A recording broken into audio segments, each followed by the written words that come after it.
प्रियजनों, यीशु के साथ 45 साल इस कार्यक्रम के हर एक कड़ी में अपनी सेवकाई के अनुभवों को बांट रहे हैं भाई मोहन सी लाजरस। आज भी कई सवाल हैं, भाई से पूछेंगे और एक वीडियो देखते हैं भाई।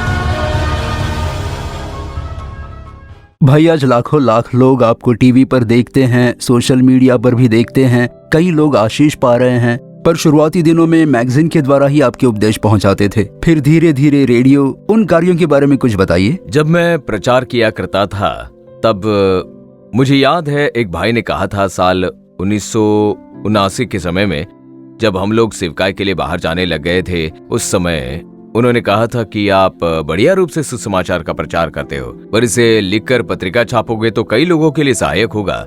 मैंने कहा उसके बारे में मैंने अभी सोचा नहीं है, क्योंकि जो प्रभु कहते हैं उसी पर मैं विचार करता हूँ और वही कार्य करता हूँ। जो प्रभु मुझे नहीं कहते उसके बारे में मैं सोचता भी नहीं और करता भी नहीं।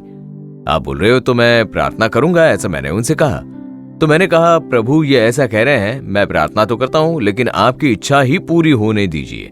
तो जब मैंने प्रार्थना की, कुछ महीने के बाद परमेश्वर ने उसके बारे में बात की। मैं यात्रा कर रहा था, एक सभा के लिए मैं बस में ट्रैवल कर रहा था, प्रार्थना करते हुए जा रहा था। तब प्रभु ने बात करना शुरू किया कि मैं जो उपदेश तुम्हें देता हूं उसे तुम लिखना शुरू करो और हर महीने उसे पत्रिका के रूप में छापो। तो उस पत्रिका के लिए जो नाम है यीशु छुड़ाता है, नाम से ही तुम उसे शुरू करो।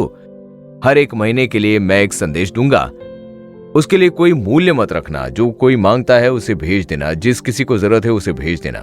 उसके द्वारा मैं कईयों का उद्धार करने वाला हूं। जो मुझे नहीं जानते ऐसे कई लोगों का मैं उद्धार करूंगा, ऐसा उन्होंने वचन दिया। उनकी जरूरतों को मैं पूरा करूंगा, ऐसा उन्होंने कहा। तो प्रभु की अगुवाई में मैंने लिखना शुरू किया। तब मुझे प्रिंटिंग प्रेस की जानकारी भी नहीं थी, तो नासरत में जाकर मैंने कुछ जानकारियां इकट्ठा की कि प्रिंटिंग क्या होता है, कैसे करनी चाहिए। तो आप अगर मैटर दोगे तो हम करके देंगे, फिर बाद में करेक्शन करने के बाद ओके करेंगे तो उसे हम प्रिंट करके आपको दे देंगे। तो सबसे पहले मैगजीन हम लोगों ने छापा, तुम मेरे पास आओ मैं तुम्हें विश्राम दूंगा। प्रभु के इस वचन को शीर्षक के रूप में रखकर हमने देना शुरू किया। पहले महीने में 300 पत्रिकाएं छापी, 300 मैगजीन्स। उस पर एड्रेस लेकर हमने भेजना शुरू किया। प्रभु ने कहा कि जो कोई उसे मांगेगा उसे भेजना, जो कोई इसकी मांग करते हुए एड्रेस देते हैं उन्हें ही भेजना। और कई लोग दूसरों का एड्रेस देकर कहते थे कि उनके एड्रेस में भेज दीजिए। और आज 3 लाख से अधिक जो सिर्फ तमिल पढ़ते हैं उनके लिए पत्रिका जाती है। और फिर अंग्रेजी, हिंदी, तेलुगु, कन्नड़ा, मलयालम इन भाषाओं में भेजते हैं, सिंहलीज भाषा में भी भेज रहे हैं। तो पत्रिकाओं के द्वारा प्राणों तक पहुंचने की ये पहली सेवकाई थी। यीशु को जो नहीं जानते थे ऐसे कई लोग हैं जिन्होंने इस पत्रिका के द्वारा उद्धार पाकर मुझसे बातें की। उन्होंने कहा कि वचन पूरे हुए हैं और पैसों की कमी को लेकर कभी भी हमने पत्रिका को छापना नहीं रोका है, और महीने की जो जरूरत है उसे प्रभु पूरा कर देते। लेकिन बहुत ही कष्ट होता था, बहुत ही काम करना पड़ता था उसमें, कि प्रेस में जाकर देना होता था, प्रूफ देखना होता था। अकेले ही करता था, अकेले नासरत में ही जाता था मैं अकेले, मैटर रेडी करता था, प्रूफ देखता था। कभी कभी एक दिन में 2 बार 3 बार भी जाता था वहां, क्योंकि मेरे ओके करने के बाद ही प्रिंट होती थी। फिर उसके बाद छापने के बाद साइकिल में रखकर, और मेरे साथ एक भाई होते थे ब्रदर जेबा नाम के, हम लोग साइकिल में बांध कर ले आते थे। वो हमें पता लिखते थे, हमें पोस्ट ऑफिस पर ले जाते थे। तो इसी तरह इस सेवकाई की शुरुआत हुई। उसके बाद रेडियो सेवकाई का एक अच्छा माध्यम था। फीबा रेडियोस था जिसमें ब्रदर डीजेस उपदेश देते, और फिर असेंबलीज ऑफ गॉड की तरफ से प्रचार होता। फिर उसके लिए भी परमेश्वर ने द्वार खोले। हम लोगों ने श्रीलंका रेडियो की तरफ से उसमें संदेश भेजा था। यीशु छुड़ाता है की तरफ से उपदेश आते थे रेडियो पर। यहाँ से संदेश रिकॉर्ड करके हम भेज देते थे और वहां से उसका प्रसारण होता था। तो उसके लिए गीत का चयन करना था। और उसी प्रकार ऑडियो रिकॉर्डिंग की भी शुरुआत हुई थी। छुटकारे के हाँ, गीत, विडुदले विडुदले गीत गीतंगल। क्योंकि रेडियो पर एक गीत के बाद संदेश आ जाए तो अच्छा लगता था। ओके। इसीलिए गीतों का रिकॉर्डिंग करके हम लोगों ने कैसेट का वितरण शुरू किया। तो वो हमारी सेवकाई के लिए जब 8 गाने एक साथ तैयार हो जाते थे तो उसे रिकॉर्ड करके कैसेट निकालते थे। कैसेट के बाद सीडी आई। तो सबसे पहले रेडियो के द्वारा प्रभु का संदेश फैला, परमेश्वर ने सहायता की, और उसके बाद टीवी कार्यक्रम के लिए रास्ते खुल गए। गोल्डन ईगल नाम का एक टीवी चैनल हुआ करता था उन दिनों में। अच्छा। हाँ, तो उसमें एक प्रोग्राम का प्रसारण करना था। ईस्टर के दिन एक प्रोग्राम दिखाना था। एक ड्रामा की भी शूटिंग थी। मैंने प्रार्थना की, एक छोटे नाटक के साथ ही संदेश भेजोगे तो लोगों को आकर्षित करेगा। तो उसके लिए हमने एक ड्रामा शूट किया। उस समय तो कैमरा किराए पर ही लिया करते थे, हमारे पास नहीं था। हाँ, घंटे के हिसाब से किराए होते थे, तो किराया देकर हम लोगों ने उसकी शूटिंग की थी। तब भाई जॉन जो तूतुकुड़ी से थे, उन्होंने उसमें हमारी बहुत सहायता की थी, बहुत हार्ड वर्क किया। उन्होंने आकर एक ड्रामा रिकॉर्ड किया, फिर एक उपदेश रिकॉर्ड किया, और सबसे पहला ईस्टर प्रोग्राम भेजा हमने। उस कार्यक्रम के लोगों के स्पर्श करने के बाद उसी एक चैनल में उस कार्यक्रम को 4 बार दिन में फिर से लगाए गए। अच्छा। तो उस कार्यक्रम के द्वारा कई लोगों ने कांटेक्ट किया था उन्हें, इसलिए उन्होंने हमसे पूछा कि इतने सारे लोग आपके कार्यक्रम के द्वारा स्पर्श किए जा रहे हैं, तो क्यों ना आप एक हफ्ते में एक प्रोग्राम इस तरह के बना कर दीजिए। उसके बाद प्रार्थना की हमने, फिर उसके बाद हफ्ते में एक कार्यक्रम बनाया। उसके बाद विजय टीवी पर गए हम लोग, और कई चैनलों के बाद हमारे अपने सत्यम टीवी पर उसका प्रसारण हो रहा है। परमेश्वर ने सबसे पहले इसके बारे में सन 1975 में चेन्नई में जब हम प्रार्थना कर रहे थे, एक घर में 4-5 परिवार मिलकर उपवास प्रार्थना कर रहे थे। तब बेगम नाम की एक बहन थी, वो मुस्लिम थी लेकिन अभिषेक पाया था और भविष्यवाणी का वरदान मिला था उन्हें। पवित्र आत्मा जब उन पर उतरा और उन्होंने हर एक के लिए भविष्यवाणी की। मेरे लिए आधे घंटे की भविष्यवाणी की। उनके द्वारा परमेश्वर ने बात की थी। उसमें उन्होंने कहा कि मैं कई देशों में तुम्हें ले जाऊंगा, तुम रेडियो तक मेरा संदेश ले जाओगे, तुम टीवी तक मेरा संदेश ले जाओगे। तब भारत में टीवी नहीं था। अच्छा, इंडिया में टीवी नहीं था। ये 75 की बात है। तब हमने सुना तो था कि दुनिया में ऐसी एक चीज है, पर यहाँ पर टीवी नहीं था।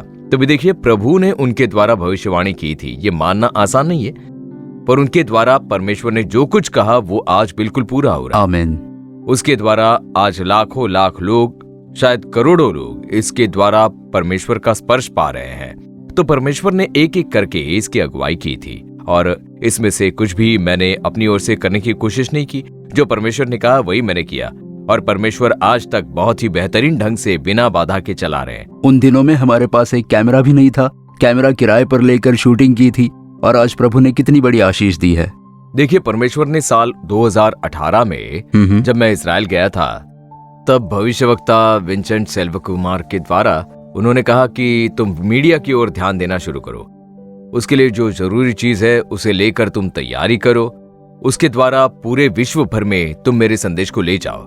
ऐसे प्रभु ने बात की। अब से तुम्हें ज्यादा यात्रा पर नहीं जाना पड़ेगा। एक जगह पर रहकर बोलोगे, पूरी दुनिया देखेगी। आमीन। जब प्रभु ने ये कहा तो मैं उस पर यकीन नहीं कर पाया। मैंने कहा, वो कैसे संभव है? हर एक देश में जाकर मुझे ही तो प्रभु का संदेश देना है, और प्रभु परमेश्वर ऐसा कह रहे हैं कि तुम यहाँ बैठकर बोलोगे और पूरी दुनिया देखेगी। तो परमेश्वर की इच्छा पूरी करने के लिए हमने मीडिया को स्ट्रेंथन किया। तभी हमने कुछ इक्विपमेंट खरीदे। यहाँ से प्रसारण करो तो हर जगह दिखना चाहिए। सोशल मीडिया तक पहुंचने के लिए सब कुछ ही तैयार कर लिया था हमने। और उतने में कोविड-19 लॉकडाउन, सारा काम लॉकडाउन से ठप हो गया था। पर उसके 1 साल पहले ही परमेश्वर ने बता दिया था, उसे प्रकट किया भविष्यवक्ता विंसेंट सेल्वकुमार के द्वारा। उन्होंने कहा, कुछ बड़ा होने जा रहा है, आप बिल्कुल तैयार हो जाइए। हमने तैयारी की थी और कोविड-19 आ गया, और इसीलिए हमसे ये संभव हो पाया। तब जब मैंने प्रार्थना की तब परमेश्वर ने कहा, मेरे लोगों को दिलासा दो, धीरज दो और उन्हें बल दो। उन्हें न डरना चाहिए, न ही कमजोर होना चाहिए। तुम मेरे लोगों से बात करो। ऐसा परमेश्वर ने मुझे चलाया। फिर परमेश्वर ने आओ प्रार्थना करे कार्यक्रम शुरू करवाया। पहले रोजाना 1 घंटे मैं बात करता था, रोजाना उपदेश देता था। उसके बाद प्रार्थना करता था। फिर 40 दिन की उपवास प्रार्थना भी रखी थी हमने। तो मैंने सोचा कि कोविड अगर चला गया तो ये सेवकाई खत्म हो जाएगी, ऐसा ही मेरा मानना था। लेकिन देखो, परमेश्वर ने कहा तुम इसे जारी रखना। अब परमेश्वर कह रहे हैं इसलिए तो जारी रखा है, नहीं तो बहुत ही कष्टपूर्ण काम है ये। आज के समय में ऐसा कहा जाता है कि मुझे बिल्कुल आराम नहीं है, बहुत भाग दौड़ है, पर काफी बढ़िया सेवकाई है जिसके द्वारा परमेश्वर ने लाखों लाख लोगों को स्पर्श किया है। मैं जहां जहां जाता हूं वहां समझ आता है। 160 देश से अधिक लोग देखिए इस सेवकाय से जुड़े हुए हैं। इसलिए देश की बेदारी के लिए प्रार्थना करने के लिए कई लोगों ने रजिस्ट्रेशन किया है और नियमित प्रार्थना करते हैं। तो विश्व भर की बेदारी के लिए परमेश्वर ने एक बड़ी शुरुआत की है। इस मीडिया मिनिस्ट्री के द्वारा परमेश्वर सामर्थी काम कर रहे हैं, उसके लिए हम उनकी स्तुति करते हैं। क्योंकि कई लोगों ने कहा है कि लॉकडाउन के समय में हमें बहुत बड़ा आशीष मिला है, हम डरे हुए थे, सहमे हुए थे, पर जब भाई के द्वारा परमेश्वर के वचन को हम लोगों ने सुना तब वो बहुत ही बड़ा दिलासा था, उसके द्वारा उन्हें बहुत ही बड़ी हिम्मत मिली थी। तो प्रियजनों, तो हमारे अगले कार्यक्रम में कई सवालों के साथ हम लोग भाई से मिलेंगे। उसके लिए आप लोग प्रार्थना के साथ बने रहें, इच्छा के साथ इंतजार करें। फिर मिलते हैं। God bless you. For further details and prayer support, contact Jesus Redeems Ministries, Nallumavadi, Tuticorin District, 628211. Our phone number 04435454545. Email info@jesusredeems.org. Our website www.jesusredeems.com. God bless you.